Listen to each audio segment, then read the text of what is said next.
오늘은 변형되신 예수님이라는 말씀입니다. 우리가 2절 말씀에 보면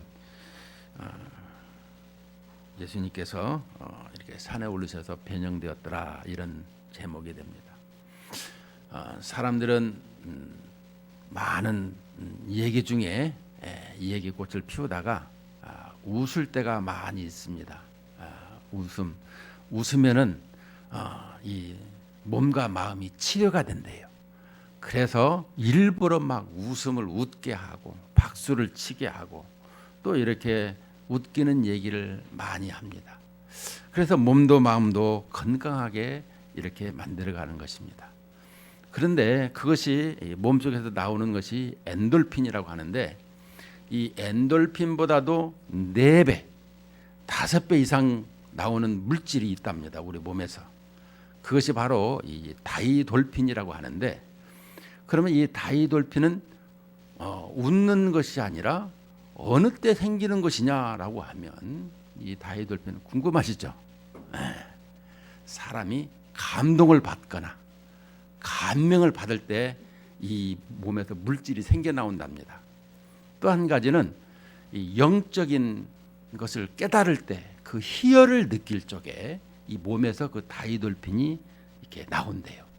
그래서 사람이 건강해지고 오래 산답니다. 특별히 여자들이 남자들보다 한 7년을 더 오래 산대요. 그런데 여자들보다도 성직자들이 더 오래 산답니다. 왜냐? 하나님의 말씀을 연구하다가 보면 감동을 받고 감명을 받고 영적인 이런 희열을 맛보다 보니까 목사님들이 오래 산다는 거예요. 물론 어떤 분은 많은 환난과 어려움으로 또 일찍 이렇게 가시는 분도 있지만 대략 보면 이렇게 말씀을 깨달을 적에 놀라운 이 영적인 희열로 말미암아 이 기쁨이 있더라는 거예요. 오늘 또 이 말씀을 통해서 희열을 느끼시기를 주님의 이름으로 축원을 드립니다. 오늘은 예수님께서 이 변형되신 사건입니다. 1절 2절을 보면 또 그들에게 이르시되 내가 진실로 너희에게 이르노니 여기 서 있는 사람 중에는 죽기 전에 하나님의 나라가 권능으로 임하는 것을 볼 자들도 있느니라 하시니라. 엿새 후에 예수께서 베드로와 야고보와 요한을 데리시고 따로 높은 산에 올라가셨더니 그들 앞에서 변형되사 그랬습니다. 자, 우리가 성경을 볼 적에 항상 이 배경을 공부한 다음에 그 배경 속에서 하나님이 주시는 말씀이 뭐냐, 신학적인 내용을 깨닫게 되고, 그렇다면 우리에게 그 하나님의 말씀을 가지고 실천적인 삶을 살아야 되는데 어떻게 살 것인가, 이것이 이렇게 대략 3단계로 이렇게 요약이 되어지고 있습니다. 문제는 여기서 배경적으로 보면 이제 이 예수님께서 베드로, 야고보, 요한을 데리고 높은 산에 올라가시는데 이 베드로, 야고보, 요한을 보면 왜 이 세 사람이 항상 등장할까? 우리는 이것을 알아야 되는 것입니다. 아니 예수님이 그냥 선택하셨겠지. 그러나 실은 성경을 계속해서 연구하다 보면 베드로, 야고보, 요한 같이 문제아가 없습니다. 정말로 물 위로 걸어, 예수님 저 물 위로 걷게 해주세요. 다른 사람 다 예수님 저 배신 안 합니다. 무엇을 하든지 앞서가고 무엇을 하든지 예수님 저들을 다 불러 태워 죽일까요? 그냥 말 것마다 할 적마다 아주 그냥 예수님에 대해서 잘 모르고 예수님이 메시아 되신 예수님이 가시면 너희들 길을 열어라, 아무 말도 하지 말아라. 대략 제자들은 자기들의 이 메시아 왕에 대해서만 자기들의 왕으로만 생각하고 있는, 어떻게 보면 이런 베드로, 야고보, 요한 물론 12명이 있지만 그 이 3명이 가장 힘들게 주님을 지금 괴롭히고 있는 것. 그래서 이들을 통해서 장차 교회가 세워져야 되는데 이들이 이렇게 알고 있으면 교회가 제대로 세워지겠냐 이겁니다. 그래서 그들을 데리시고 항상 데리고 다니시면서 하나님의 나라에 대해서 내가 누구냐, 다른 사람이 누구라고 말하더냐 자꾸 가르치는 것입니다. 예수님이 안 계실 적에 홀로 서는 연습, 어떻게 하게 되면 이들이 하나님의 나라에서 하나님의 말씀을 바르게 증거할 수 있을까? 그래서 예수님께서 이렇게 제자들을 데리고 셋을 데리고 올라갑니다. 물론 이제 이 예수님께서 변형되는 사건을 통해서 증인 역할도 하고 있고요. 그런데 베드로는 항상 여기에 동참하면서도 이 산에 올라가서도 하여간 딴소리를 해요. 어쩌면 우리 삶과 거의 비슷할 수도 있어요. 그런데 오늘 이렇게 산에 이제 높은 산에 올라가셨더니 그랬습니다. 이스라엘 가면 이 산이 어떤 산이냐 얘기하는 사람이 있는데 무슨 이 변형되신 산이다, 다벌산이다, 무슨 뭐 또 어떤 사람은 그 옆에 무슨 산이다 이 얘기하고 그러는데 거의 산이라고 할 적에 이 히브리 성경, 히브리인들의 유대인들의 기준에서 이 산이라고 얘기할 적에는 큰 생각이 있더라는 것입니다. 제일 먼저 구약의 산 하면 신의 산.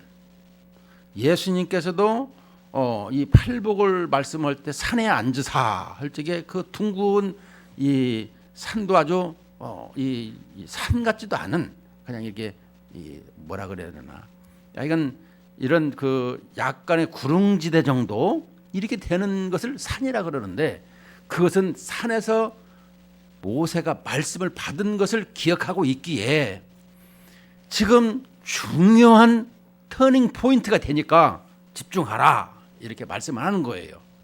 그래서 예수님의 팔복 사건에서도 하나님의 나라 윤리를 선포할 적에 오늘 말씀에도 보면 예수님께서 산에서 변형되는 아주 놀라운 사건을 말씀하고자 이 마가는 이렇게 기록을 하고 있는 거예요. 그럼 무슨 말씀인가 보게 되면 이들 앞에서 산에 올라가셨더니 그들 앞에서 변형이 되었더라라고 하고 있습니다. 이 변형된 것을 보게 되면 왜 예수님이 변형되셨느냐 하면은 예수님께서 제자들을 3년간 잘 교육을 하고 사람들이 나를 누구라 하느냐, 또 그렇다면 너희는 나를 누구라고 생각하느냐 이렇게 질문을 하신 것을 이 마가복음 8장에서 우리에게 가르쳐 줬어요. 자, 그렇더라면 예수님께서 이제 주는 그리스도시요 살아계시는 하나님의 아들입니다. 이건 마태복음 얘기고 주는 그리스도이십니다라고 하는 이 신앙 고백을 듣고 예수님께서 비로소 자신이 이 땅에 온 이유 그것을 가르치는 것입니다. 그것은 뭐냐 그러면 인자가 고난을 받고 순환을 받고 십자가에서 이렇게 죽임을 당하는 이 선지자 제사장 이 서기관 제사장들에게 이런 고난을 받는다고 말씀을 하는 거예요. 그때에 이 고난 받고 죽어야 되는 것을 말씀할 때 제자들이 그러면 안 됩니다. 특별히 이 8장 31절에 보면 베드로는 이제 항변하는 것을 볼 수가 있습니다. 그가 그러시면 아니 되는 것입니다. 절대로 죽으면 안 되는 것입니다. 그래서 32절에 보면 드러내놓고 이 말씀을 하시니 베드로가 예수를 붙들고 항변했다 그래서 항변한가 가서 데리고 저쪽으로 가서 따졌더라는 거예요. 아니 지금 메시아가 이 땅에 오셔갖고 지금 이미 성취가 다 되어가고 있는 판인데 죽다니요. 이러면서 항변을 하는 거예요. 그냥 올라가셔서 자리에 앉으시면 이 땅이 다 될 터인데 다윗과 같은 나라가 세워질 터인데 왜 죽는다는 얘기입니까? 우리는 그럼 뭐가 되는 것입니까? 가정을 버리고 자녀를 버리고 주님의 나라를 위해서 이렇게 따라왔는데 우리는 뭐라는 것입니까? 이렇게 항변했다라는 것이죠. 이 얘기는 우리가 곰곰 생각해 보면 우리는 교회에 나올 적에 주님을 만날 적에 다 이유가 있고 자기의 생각이 있더라는 것입니다. 하나님의 나라, 하나님의 주권으로 말미암아 이 세상을 통치하시는 하나님의 뜻을 생각하기보다 내 생각으로 주님 이렇게 해 주셔야 되는 것입니다. 이것이 우리의 솔직한 마음이고 또 생각이더라는 것입니다. 이것을 우리는 바꿔야 되는 것입니다. 바꿔야 되는데 우리의 가지고 있는 이 습관, 이런 어떤 관습, 이 세계관, 가치관이 바뀌질 않는 거예요. 이 고정관념이 틀에 확 박혀가지고 안 바뀐다라는 거예요. 그래서 오늘 주시는 말씀도 그것입니다. 여러분, 우리 신앙생활은 자존심을 버려야 되는 것입니다. 자존감은 필요한 것이지만 자존심은 죽여버려야 되는 것입니다. 땅에 떨어뜨려야 되는 것입니다. 자기 생각을 앞세우고 자기가 누구냐고 생각하면서부터 일이 틀어지는 거예요. 나는 무익한 종이다라고 생각하듯이 무엇을 하든지 그저 말이 없는, 죽어야 된다고 얘기할 적에 예전에 듣고도 참 마음이 그랬습니다. 죽은 사람은 발로 차면 퍽 소리밖에 안 나요. 살아있으면 깽 소리가 나는데 죽으면 퍽 소리밖에 안 나. 우리가 이처럼 자존심을 땅에 내려놓고 하나님의 말씀을 받으면 그것이 나에게 살이 되고 뼈가 되는다라는 것을 성경은 가르치고 있는 거예요. 자, 그렇다면 이렇게 변형되신 사건은 그들에게 있어서 이제 예수님께서 십자가 지신다는 걸 알고 그들이 낙심이 되고 그들이 좌절이 되고 그들이 이제 메시아에 대한 이런 것이 이 언약 사상이 많이 약해져 있더라는 거예요.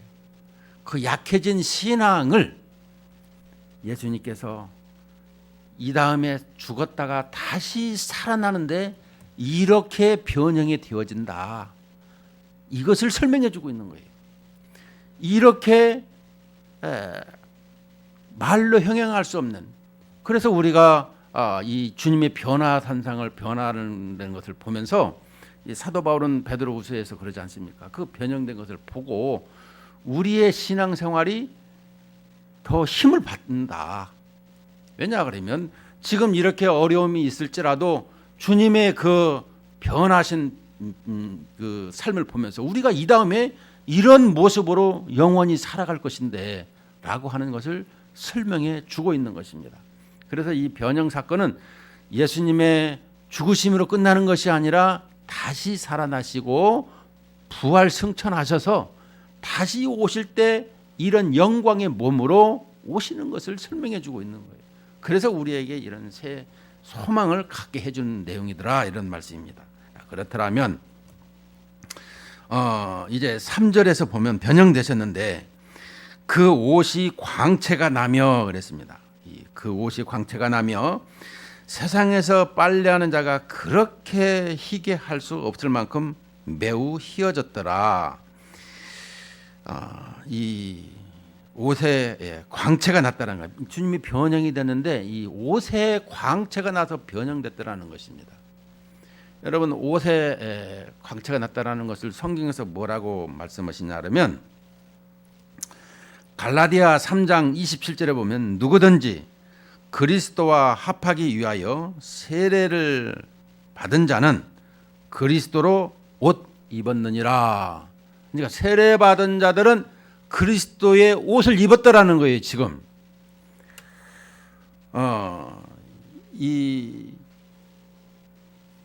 그리스도 합한 자들은, 그런데 로마서 13장 14절 말씀을 한번 또 보면 오직 주 예수 그리스도로 옷 입고 정욕을 위하여 육신의 일을 도모하지 말라. 우리는 이렇게 세상에서 살다가 세례를 받고 하나님의 자녀가 되었습니다. 하나님의 자녀가 되었는데 그렇다면 하나님의 자녀는 어떤 모습을 살아가느냐? 그리스도의 옷을 입고 살아가게 된다, 이런 말씀입니다.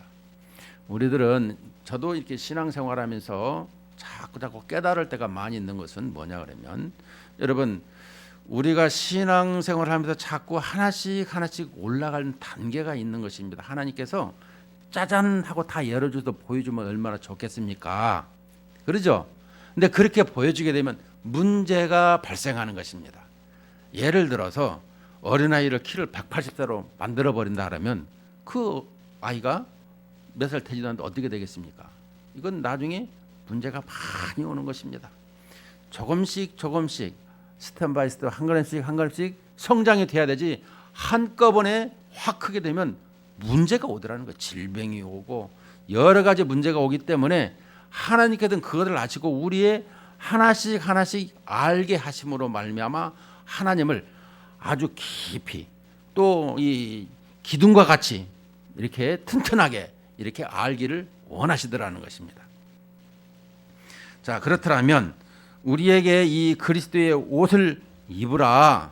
그런데 이 정력으로 옷 입는 사람이 있는데 그러면은 안 되는데, 이 우리에게 항상 성령으로 말미암아 그리스도로 옷을 입어라. 그러면 이 우리는 누구의 옷을 입고 살아가느냐?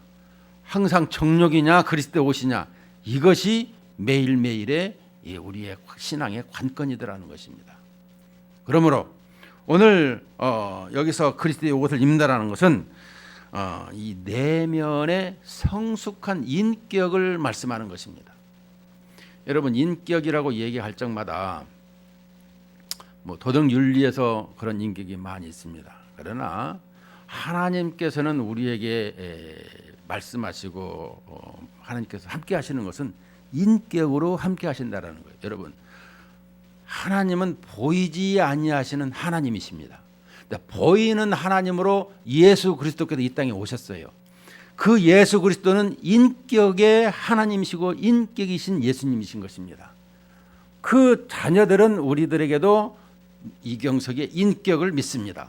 그것은 뭐예요? 하나님의 인격을 믿습니다. 이런 거하고 거의 이제 자녀로서의 이런 동의어로 이렇게 표현할 수가 있는 것이죠. 물론 내가 그렇게 간다는 건 아니지만 그리스도께서 의의 옷을 입혀 주심으로 말미암아 되어지는 것을 설명하는 것이죠. 제가 지금.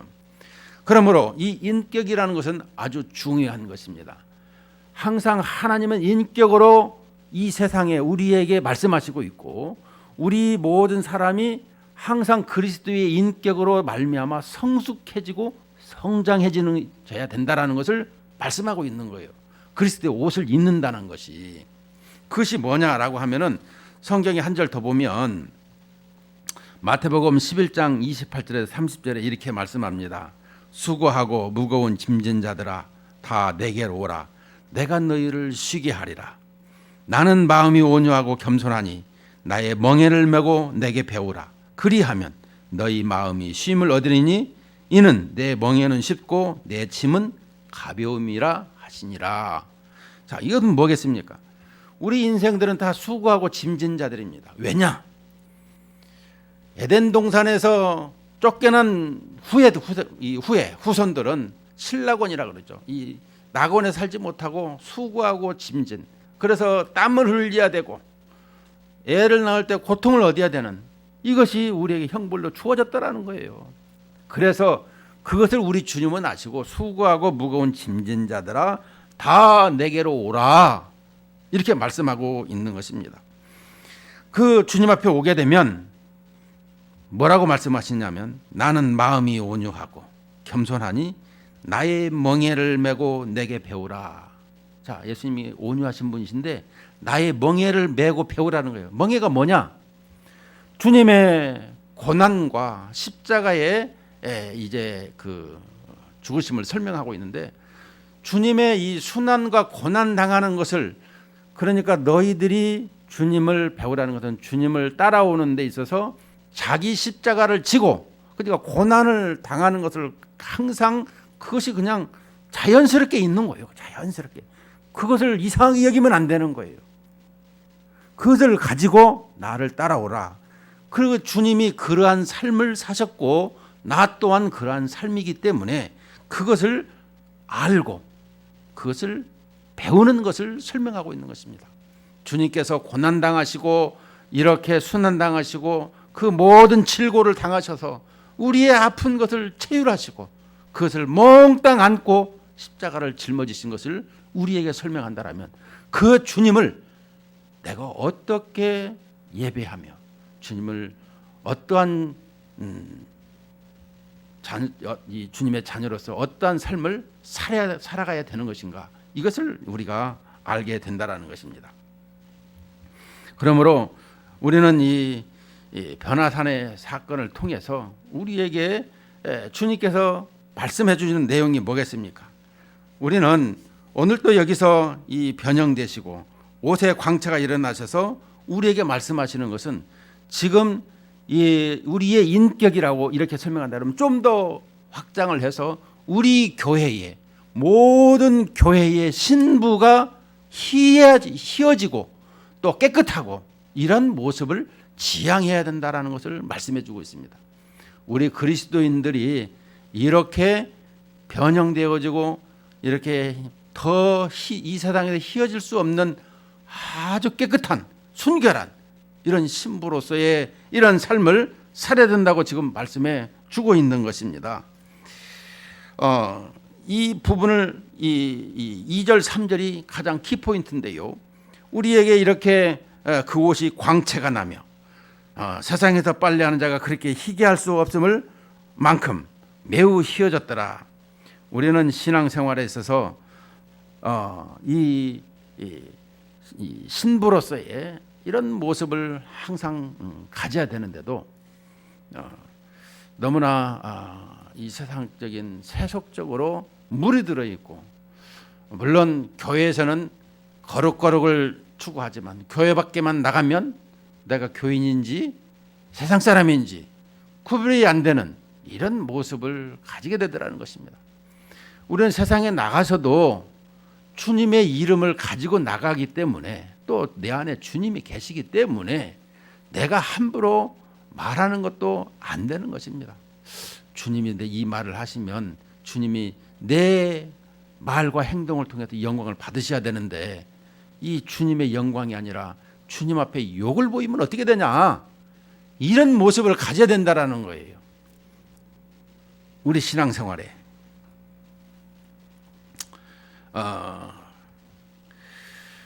왜 우리들이 이 고난 당하는 것이 싫으냐, 한번 생각을 해보면, 실은 많은 사람들에게 멸시와 천대를 당하는 같이 괴로운 것이 없습니다. 사람은 모멸을 당하게 되면, 우리 사람은 인격이 있어요. 근데 인격에 모멸을 당하면 죽어버리고 싶어갖고 자살을 해버려요, 사람들이. 이만큼 우리의 인격은 중요한 것입니다. 그래서 인격을 함부로 그 사람을 땅에 떨어뜨리는 행동은 하지 않아야 되는 것입니다. 그래서 오직하면 사회법으로도 이런 모욕죄가 있겠습니까? 문제는 우리에게 이렇게 신앙생활하면서 힘들 때에 우리는 생각하는 것이 타협하려고 할 때가 많이 있습니다.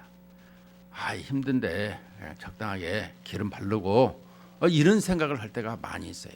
그러나 우리 신부된 우리 성도들은 하나님의 말씀에 이건 분명히 서야 된다는 것입니다. 제가 드리는 것은 뭐 이렇게 부정, 뭐 이렇게 불의 이런 걸 타협하는 것을 또 설명하는 것도 있지만, 실은 성경은 항상 하나님 외에 다른 것을 하나님 위에 두는 것이 문제가 있는 것은 돈, 그 다음에 이단, 여러 가지가 많이 있겠습니다만은 항상 하나님 위에 다른 것을 생각하는 것이 문제가 있더라. 이것을 우리에게 설명해 주고 있습니다. 그러므로 우리는 이렇게 세상과 타협을 하면은 안 되는 것입니다. 우리는 무엇을 하든지 하나님의 말씀을 가지고 항상 이기게 해달라 그러고 하나님 앞에 전적으로 매달려야 되는 것을 말씀해 주고 있습니다. 그럴 적에 고린도전서 10장 13절에 보면, 사람이 감당할 시험 밖에는 너희가 당한 것이 없나니 오직 하나님은 미쁘사 너희가 감당하지 못할 시험 당함을 허락하지 아니하시고 시험 당할 즈음에 또한 피할 길을 대사 너희를 능히 감당하게 하시느니라. 우리가 너무너무 힘들고 고통스러워도 우리 식으로 해결하려고 하는데 하나님께서는 그 길을 준비하고 계시더라는 거예요. 우리가 이 모세가 애굽에서 출애굽을 해서 사람들을 데리고 나왔는데 가다 보니까 바다예요.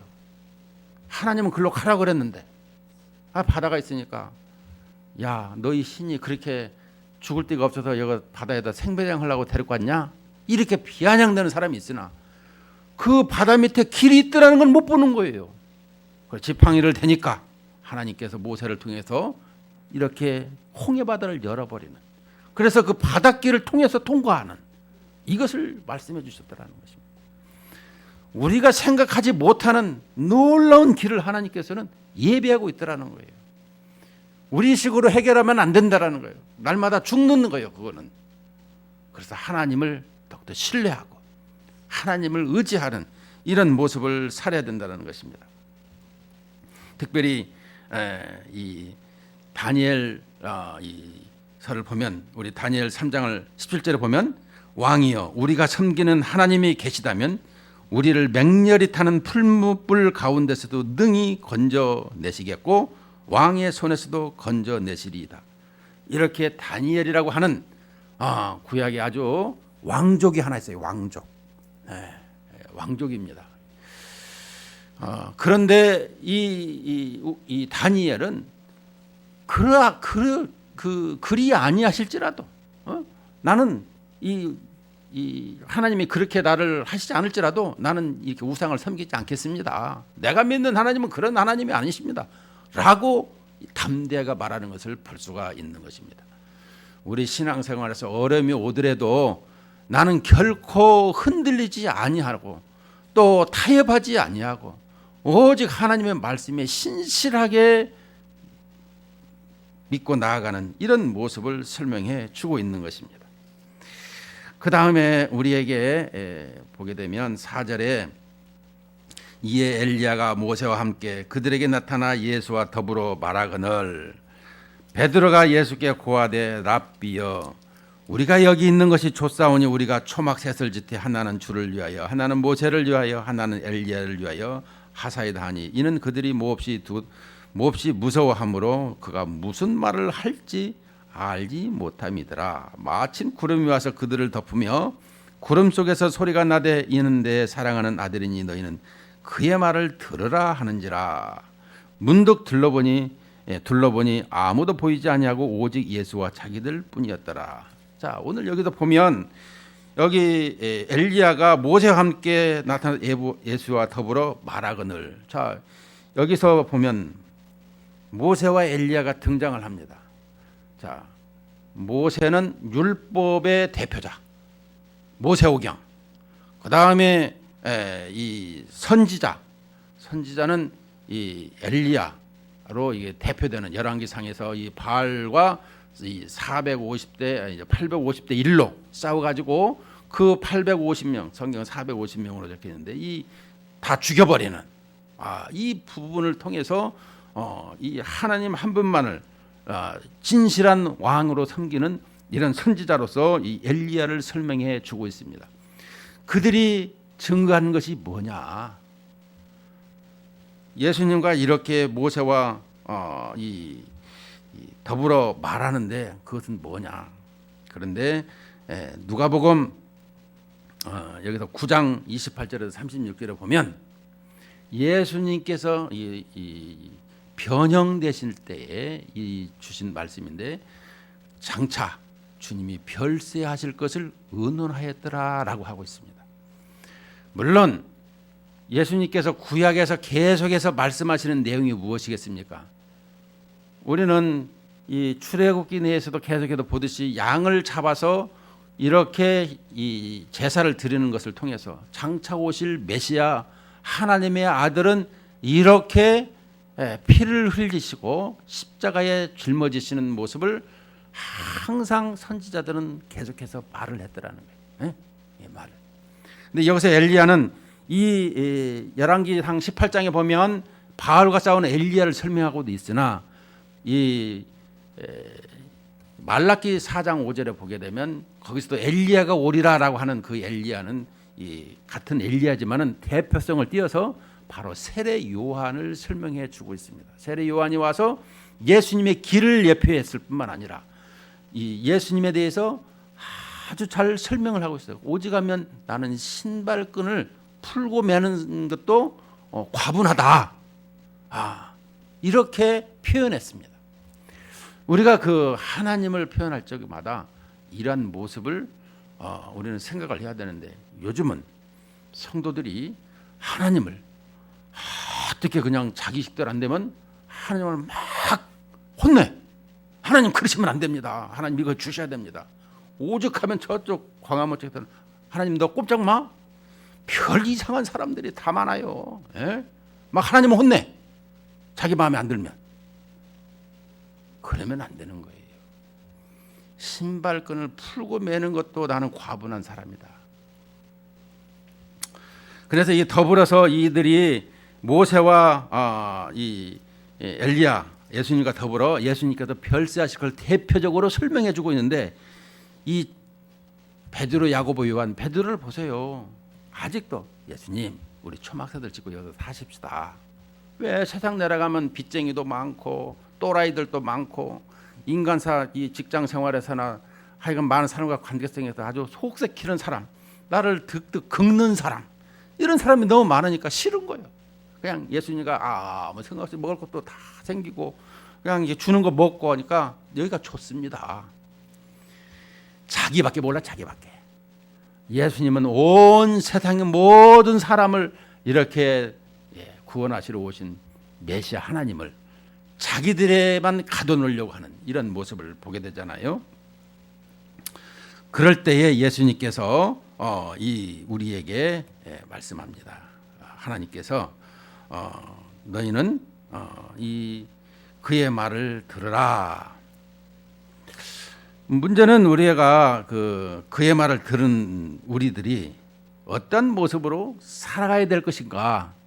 이제는 우리 이제 실천적인 것이 있습니다. 물론 여기서 이제 9절부터 우리에게 이 엘리야 서기관에 대해서 계속해서 보충 설명이 나오지만, 우리는 이 9장 14절부터 보면 이 산 아래, 그러니까 9절에 보면 그들이 산에서 내려올 때에 내려올 때 예수께서 경고하시되, 이 산에서 내려올 때 경고를 하십니다. 근데 산에서 내려와서 보니까 14절에 뭐라 그러냐면, 이제 다음에 할 것이지만, 이에 그들이 제자들에게 와서 보니 큰 무리가 그들을 둘러싸고 서기관들이 그들과 더불어 변론하고 있더라. 온 무리가 예수를 보고 매우 놀라며 달려 문안하거늘 예수께서 물으시되 너희가 무엇을 그들과 변론하냐.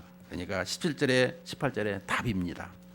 무리 중에 하나가 대답하되 선생님, 말 못하게 귀신 들린 내 아들 선생님께 데려왔나이다. 귀신이 어디서든지 그를 잡으면 거꾸러져 거품을 흘리며 이를 갈며 그리고 파리에 지는지라. 내가 선생님의 제자들에게 내쫓아 달라고 하였으나 그들이 능히 하지 못하되이다. 여기서 이 산에 내려오니까 귀신 들린 아이를 지금 말하는 거예요.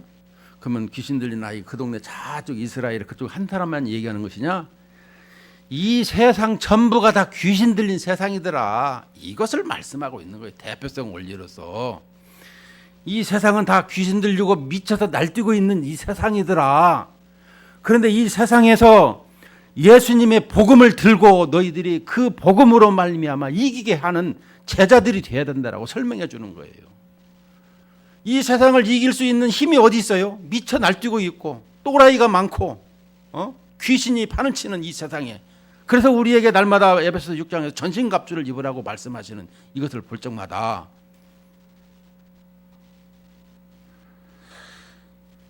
우리는 지금도 우리가 그 복음이 뭐라고요? 예수님을 설명할 때 복음이라 말합니다. 조금 더 풀어서 설명하면 하나님이면 족하죠. 예수님이면 족해요. 근데 예수님께서 어떤 분이시냐, 이제 그게 중요한 거예요. 예수님이 누구시냐? 그 전능하신 하나님이실 뿐만 아니라 우리의 생사화복, 천지 우주 만물을 창조하신 분이시더라. 그까이 거 귀신 아무것도 아니다. 이것을 말씀해주고 있으며 얼마만큼 능력이 있으시냐? 죽은 자도 살리시고 귀신도 내쫓고 문둥병자도 고치고 안진병이도 일어서게 하는 전지전능하신 하나님이시다. 이것을 설명하면서 세상에 나가서 전파하라.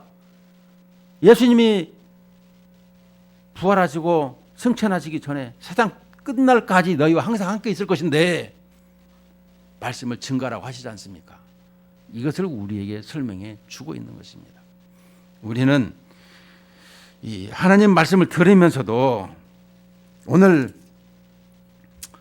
변형되신 예수님을 통해서 예수님이 누구신가? 항상 복음서에서는 제자들에게 예수님이 누구시냐? 이것을 잘 가르치는 거예요. 그 가르치는 것은 동시에 우리들에게도 가르치는 내용인 것입니다. 우리는 그것을 아전 인수격으로 해석을 해가지고 내 판단, 내 시각대로 주관적인 생각을 하는 거예요. 항상. 문제는 여기에 문제가 있는 거예요. 그래서 신앙생활이 옆길로 가고 이상한 신앙생활에서 이거 마음에 안 들면 다른 데로 가서 자기의 욕구 불만을 채워주는 그런 하나님이 돼야 된다. 하나님이 이 땅에 왜 오셨어요? 고난 받으시고 또 우리를 구속하시기 위해서 또 나아가서 하나님의 공의를 만족하게 하시기 위해서 그 하나님의 나라 예수님을 통해서 다시금 새로운 나라를 재창조하는 것을 설명해 주고자 이것을 말씀해 주는 거예요. 우리는 이 말씀을 자꾸 망각 증세가 있으므로 잊어버리지 아니하도록 이런 강대상에서 하나님의 말씀이 흘러나와서 그 말씀으로 말미암아 새 힘을 얻고 우리가 육신에 날마다 삼시세끼 밥을 먹으면서 힘을 얻듯이 하나님의 말씀에 날마다 힘을 얻고 특별히 주일날은 이런 공동체가 모여가지고 서로 교제하고 서로 이웃과 더불어 나누면서 하나님의 나라의 권속으로서의 삶을 이렇게 만들어가는 것이죠. 그런데 이런 원리를 잘 이해하지 못하고 그저 교회 나가면은 질병도 고침받고 돈도 잘 벌고 가정도 잘 풀리고 이런 생각만 하는데 성경은 그런 것이 나오지를 않아요. 하나님을 잘 믿으면 하나님의 자녀로서의 우리 그 모든 것은 덤으로 주어지시는 거예요. 하나님을 잘 알고 나면은 하나님께서 우리의 필요한 것을 덤으로 주시는 것을 말씀해 주고 있는 거예요. 이것을 우리가 기억을 해야 되는 것입니다. 결론적인 말씀을 드립니다. 제자들이 이 변형되신 사건, 자기들이 주님을 잘 모르고 있는 이런 상황에서 낙심되어졌을 때에 주님께서 다시금 변형되심으로 말미암아 우리에게 교회가 태동되어지고 신부된 우리 그리스도인들 제자들이 다 어떤 모습이냐? 소망을 가지고 장차 이러한 모습으로 변형되는 것을 설명해 줬을 뿐만 아니라 너희들은 그렇게 깨끗한 그리스도의 옷이요 신부로서의 삶을 살아가라고 말씀해 주고 있는 것입니다. 우리는 세상의 옷, 명예, 권세, 무슨 성공 그런 옷을 입으려고 많이 하고 있어요. 그러나 우리 그리스도인들은 그리스도의 옷을 입고 살아가야 된다는 것을 성경은 가르치고 있습니다. 항상 그리스도 옷으로 승리하는 우리 성도님 되시기를 주님의 이름으로 축복합니다.